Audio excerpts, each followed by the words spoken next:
What do you think of the modern heterosexual dating scene? Men Ooh. and women seem to both be at odds.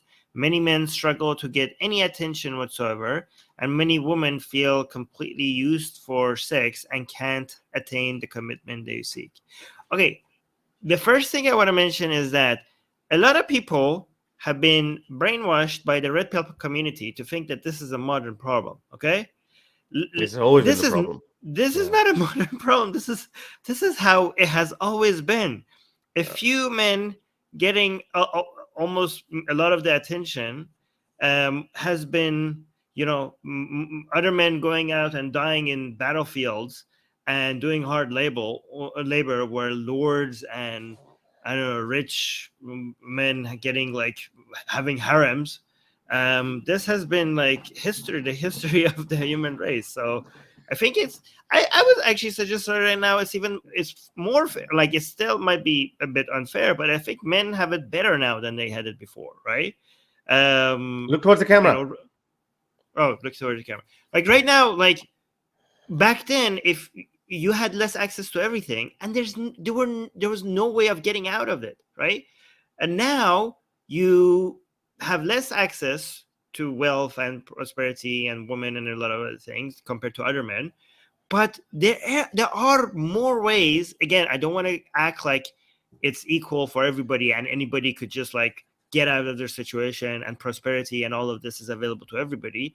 But like, especially like on the dating scene, a lot of the men who complain that they can't get laid and stuff, if you actually analyze their lifestyle and what they're doing, there's a lot that they're not doing that could increase their odds.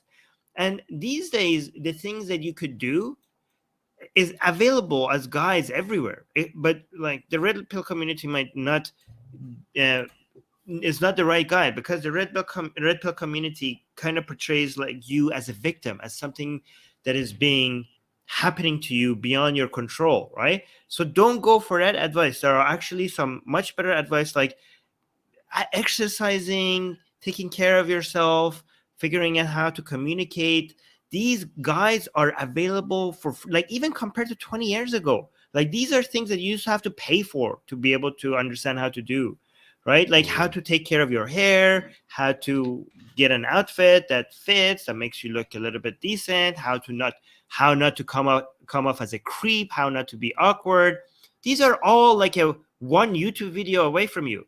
And you're like, people like, these are a lot of these men who are complaining are just like sitting at home and eating garbage food and playing video games, and they have like giant bellies and messy hair, and they're like, oh yeah, there's like all the chads are getting all the women and there's no hope for me. Well, maybe if you made an effort, um I mean, you might not be getting, I don't know, you might not be getting laid all the time, but you wouldn't be a sack pack of potatoes like that you are right now. You would have some chance, right? You would have, you don't have to, like, I think for a lot of these men, it's all or none, right? It's either the most gorgeous, ideal woman, once every week with a different woman all the time. You look at all these men that are getting laid off and like, oh, I need to have that. I can't have that. Okay, I guess I'm going to be an incel for the rest of my life, right? Mm. Oh, the whole world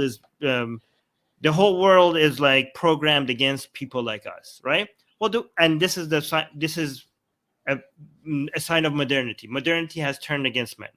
Well, modernity has made the world a lot better for men. The world was against you men much worse. Like the fact that somebody is not poking a sword in your back because the Lord told you to go die for his land is Mm. already shows that you have things better right now, right? So the fact that you are not dying in your 20s, as a virgin, and you still have a whole life to look forward to, and maybe eventually you will stop being such a sad crybaby, and you're gonna live long enough to grow out of this pathetic phase and actually go and find somebody that might not be like a woman that is 10 out of 10 or 9 out of 10, but Mm. still somebody that you could love and she could love you and you could make each other happy.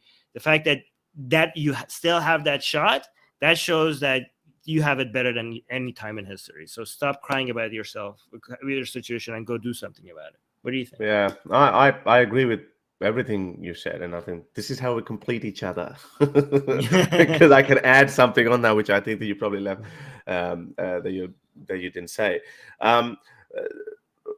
There might be in the West, there might have been, you could blame modernity a little bit, because let's have a look at slightly less modern societies. Like, I'm going to go back to India and Pakistan. So we had this concept of arranged marriages, and like your mom will always find the best girl that she can for you, and vice versa. And because there's strong social groups, so once you're married, you're locked in for life, and it's harder for you to divorce and separate. And then I don't think you're going to live happily ever after either, because your grandparents and the generation before that. Another point is, those guys were also not getting 10 out of 10 all the time, because I've seen plenty of arranged marriages, and like of my uncles and so many other people, the standard the standard protocol was that, okay, the more educated the man is, the hotter the girl for him. That's how it's going to work. I saw that my uncle was a doctor. Like he got, his standards are really high, and they were going for, okay, we need this and this and this kind of. I'm not endorsing it, by the way, but people who are in India and Pakistan probably wouldn't relate with that. And then one of my uncles was, he wasn't that big of a deal, and he okay, whatever. So according to them, I'm just saying that's how the hierarchy works. Now go further back, like 300 years ago, 400 years ago, you had a little freaking village, and you had like freaking 15 women to choose from. Who do you think the guy with a big belly and who earns the least amount of money is going to get the prettiest girl? No, he's not. He's also going to get the least prettiest girl, and the guy who's the strongest, who's the most alpha or whatever, he's going to get the prettiest girl. So that has always been the case. I think the only problem now is with the modern world, because everything is so amplified. Like you can open up a Twitter or Tinder or Hinge account, and then like, okay, swipe left, right, swipe left, right, whatever, and then you're likely and this is true. And I actually did do a bit of research, and then there was this woman who actually pretended to be a guy, and she used the photos of her friend, male friend, and he was a very, typically what you would call a Chad, like he was a decent, good-looking guy. And even then, she said that, oh, hang on, a girl wakes up to 100 matches, and then she picks, okay, which one I'm going to go for. Obviously, looks or ambition or a good profile might matter in that situation, might help her make a decision.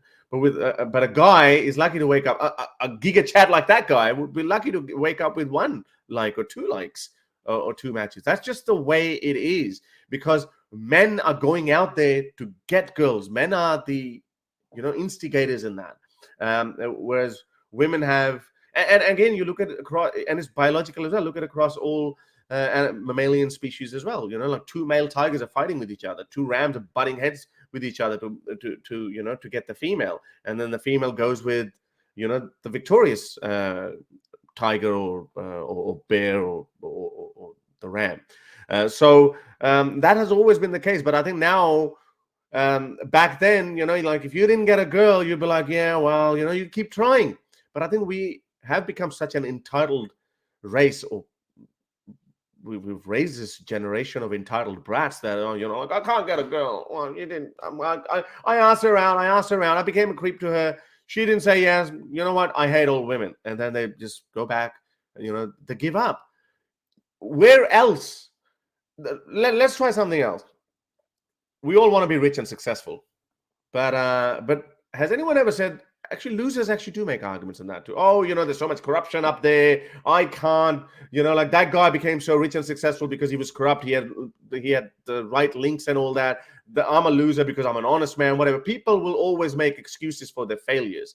But the winners are grinners. Winners go out there and they get it. I've seen not so very easy on the eye looking guys, but they have confidence, they have belief in themselves, and they go out, they walk up to girls, and they're like, yeah, the girls are mesmerized by them. And then I've seen really good-looking guys, and they're just standing at the bar and just staring at that girl, drinking, sculling these drinks down, and and when they do muster up some courage to go up to a girl and chat to her, she's like, oh, you know what, stay away from me, creep.